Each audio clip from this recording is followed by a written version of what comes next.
Bonjour et bienvenue dans les Infos d'Orient, l'hebdo sur l'actualité des chrétiens d'Orient. Ce mercredi 16 octobre, une réunion rassemblant les chefs des différentes communautés chrétiennes, musulmanes et druzes libanaises s'est tenue à Pkerké pour aborder la situation du Liban dans le contexte de l'agression israélienne en cours.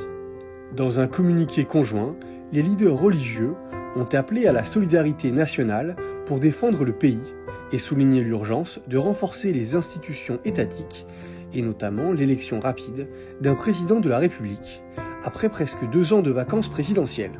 Enfin, ils ont exhorté le Conseil de sécurité de l'ONU à intervenir immédiatement pour un cessez-le-feu.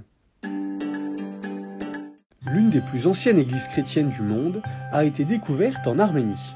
Une équipe d'archéologues de l'université du Münster, en Allemagne, et de l'Académie nationale des sciences d'Arménie a mis au jour les vestiges de l'édifice datant du IVe siècle, lors de fouilles sur le site d'Artaxata, dans la plaine d'Ararat. La structure découverte est typologiquement comparable aux premiers édifices commémoratifs chrétiens.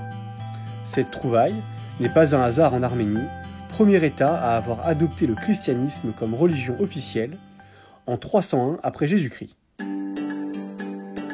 Les 3 écoles de Bagdad, éligibles au Fonds des écoles d'Orient, ont reçu leur dotation ce jeudi 17 octobre lors d'une cérémonie officielle organisée par l'ambassade de France en Irak.